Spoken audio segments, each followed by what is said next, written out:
Hi hello నమస్తే welcome back to our channel eat healthy stay wealthy. మీలో ఎవరైనా మన ఛానల్ని ఫస్ట్ టైం కనుక చూస్తున్నట్టయితే సబ్స్క్రైబ్ చేయండి, పక్కనే ఉన్న బెల్ ఐకాన్ని క్లిక్ చేయండి. టుడేస్ రెసిపీ మునగాకు కారం పొడి. ఆషాఢంలో గోరింటాకు పెట్టుకోవడమే కాదు, మునగాకు కూడా తప్పకుండా తినాలి.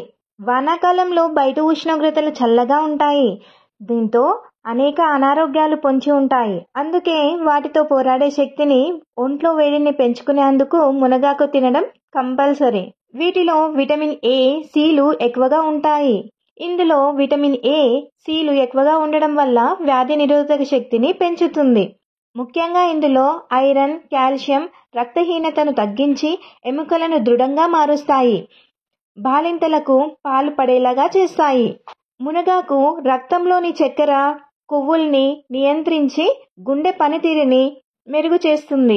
బీటా కెరటిన్ దండిగా ఉండే మునగాకు తినడం వల్ల చర్మం, జుట్టు ఆరోగ్యంగా ఉంటాయి. కంటి చూపు మెరుగవుతుంది. వీటిలో ఉండే పీచు ఆహారం త్వరగా జీర్ణమయ్యేలాగా చేస్తుంది. పొటాషియం అధిక రక్తపోటుని అదుపులో ఉంచుతుంది. మునగాకుని తీసుకొని ఆకులను చక్కగా తెంపి కడిగి 2 రోజుల పాటు కాటన్ క్లాత్ మీద ఆకులను ఆరబెట్టుకోవాలి. ఆకులు గలగల శబ్దం వచ్చే వరకు ఆరనివ్వాలి. వీడియోలో చూపిస్తున్నట్టుగా ఆరనివ్వాలి. ఇప్పుడు ఆకుల సౌండ్ వినండి.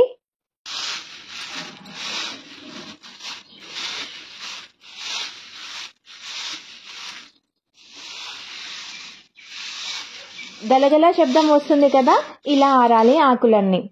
స్టవ్ ఆన్ చేసి ప్యాన్ పెట్టి ప్యాన్ హీట్ చేసుకోవాలి. తర్వాత 1 టీ గ్లాస్ పొట్టు మినపగుండ్లను తీసుకొని మంచి సువాసన వచ్చే వరకు వేయించి పప్పు రంగు మారాక తీసి పక్కన పెట్టుకోవాలి. అదే ప్యాన్లో 1 టీ గ్లాస్ శనగపప్పుని వేసి గోల్డెన్ బ్రౌన్ కలర్ వచ్చే వరకు వేయించి పక్కన పెట్టుకోవాలి. తర్వాత 2 టీ గ్లాసుల పల్లీలను తీసుకొని దోరగా వేయించి తీసి పక్కన పెట్టుకోవాలి. అలాగే 1 టీ గ్లాస్ నువ్వులను వేసి చిటపటలాడే వరకు వేయించి తీసి పక్కన పెట్టుకోవాలి. నెక్స్ట్ మనము 1 టీ గ్లాస్ ధనియాలను కూడా వేసి రంగు మారే వరకు వేయించి తీసి పక్కన పెట్టుకోవాలి. అదే ప్యాన్లో 1 గరిటెడు ఆయిల్ వేసి మిరపకాయల కారంని బట్టి ఎండుమిర్చిని తీసుకోవాలి. ఇక్కడ నేను 30 నుంచి 35 వరకు ఎండుమిర్చిని తీసుకొని వేయించుతున్నాను. మిరపకాయలు కాస్త వేగాక అందులో నిమ్మకాయ సైజ్ అంత చింతపండుని వేసి వేయించాలి. గుప్పెడు వెల్లుల్లిని కూడా వేసి వేయించి తీసి పక్కన పెట్టుకోవాలి.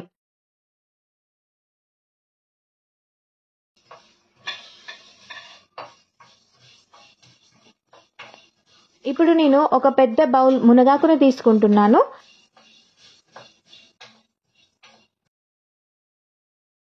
తర్వాత బాగా ఆరిన మునగాకును కూడా అదే ప్యాన్లో వేసి 5 నిమిషాల పాటు వేయించాలి.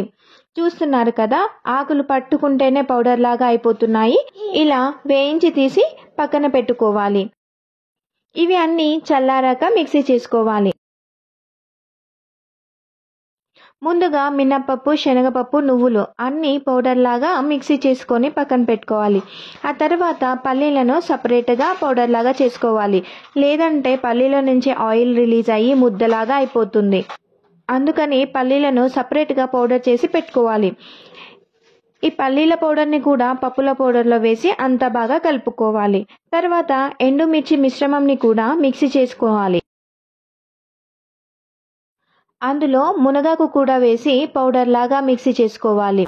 ఈ మునగాకు, ఎండుమిర్చి పౌడర్ని కూడా పప్పుల పౌడర్లో వేసి అంతా బాగా కలుపుకొని రుచికి తగినంత సాల్ట్ వేసుకొని మరొకసారి బాగా కలుపుకొని స్టోర్ చేసుకోవడమే. మీరు ఈ మునగాకు కారం పొడిని 2 నుండి 3 నెలల వరకు బయటనే స్టోర్ చేసుకోవచ్చు, పాడవదు. ఫ్రిడ్జ్లో అయితే కనీసం 6 నెలల పాటు ఫ్రెష్గా ఉంటుంది. మీకు కూడా నచ్చిందమ్మా ఈ రెసిపీ? మీరు కూడా ఈ ఆషాఢంలో గోరింటాకుతో పాటు ఈ మునగాకు తినడం మర్చిపోకండి. మా వీడియో కనుక మీకు నచ్చినట్టయితే మా ఛానల్ని సబ్స్క్రైబ్ చేయండి, పక్కనే ఉన్న బెల్ ఐకాన్ని క్లిక్ చేయండి, ఆల్ బటన్ని ప్రెస్ చేయండి. మేము పెట్టే వీడియోస్ అన్నీ మీకు నోటిఫికేషన్ రూపంలో వస్తాయి. వెంటనే చూసేసేయండి.